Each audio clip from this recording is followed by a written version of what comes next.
The hardest part of caring for a Hoya isn't figuring out when to water them or where to place them. It's really knowing when to step in to fix something and when to step back and just observe.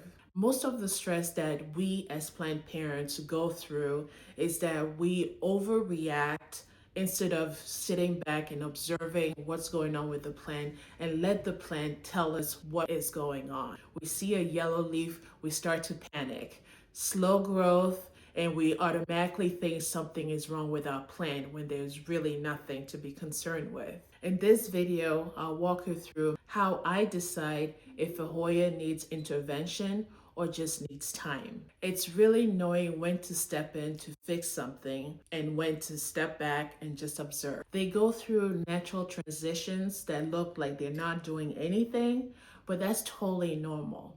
And if you intervene too early, you may end up creating the problem that you were trying to avoid. Let me show you what I mean. This is a Lacunosa green edge, a really beautiful Lacunosa.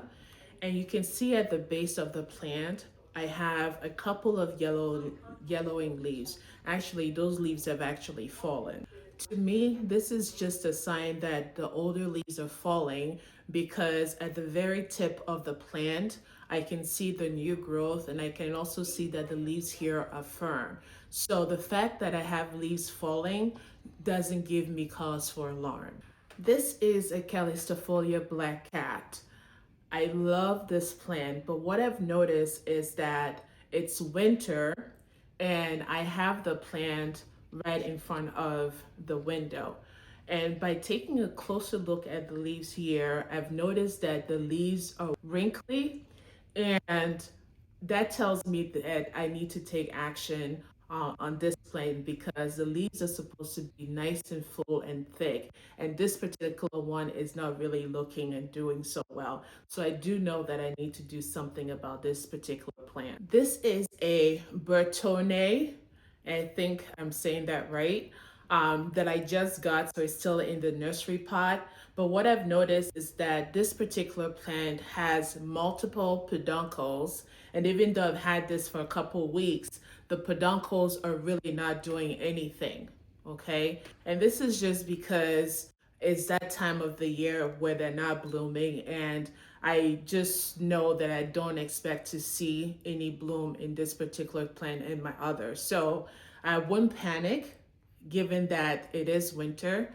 I'll just leave it the way it is and just observe. A yellow leaf at the bottom, to me, that's isolated, so I leave it. 3 or 4 leaves turning yellow across different parts of the plant, that's a flag to me, and that tells me I need to take a closer look and possibly do something. If something happens fast, for example, overnight wilting, where I see 2 or 3 of the leaves turning yellow, then I know something is happening with the leaf. It could be some sort of environmental stress that is going on. It could be a pest issue. There could be something going on with the root system that I know I need to take action towards. If it's gradual, where I see a leaf or 2 gradually turning yellow, that is most likely just a natural process of the plant. And I just sit back and watch and see what's going to happen.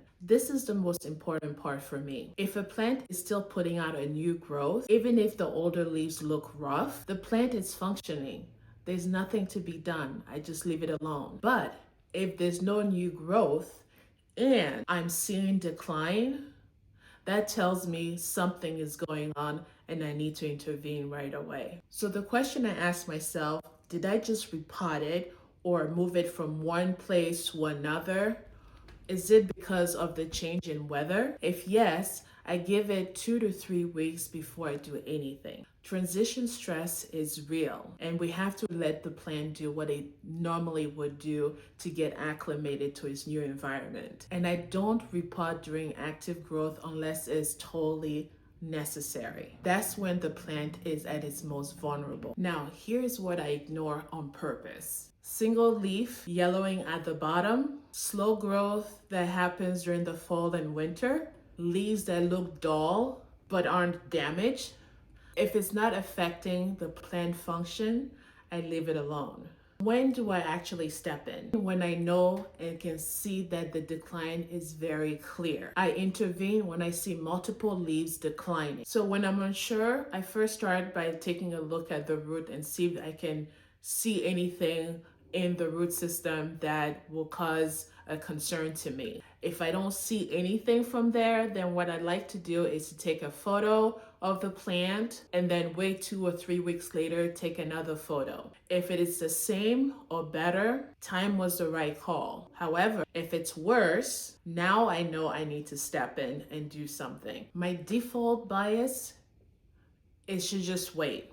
Wait and see what the plant is going to do. Wait and see what the plant is going to communicate to me. If I see things are getting worse, then I intervene. But now I'm doing it with context, so I don't need to panic. And when I do step in, I make one change at a time. Intervention doesn't mean resetting everything. We don't want to cause our plant any additional stress because that's going to cause your plant to start declining. It just means responding carefully. Here's the thing. The skill is not figuring out every single problem that could happen. The skill is knowing when something actually is a problem. And the best tool I have for that is time. Most Hoyas don't need you to fix them. They just need you to pause before you act.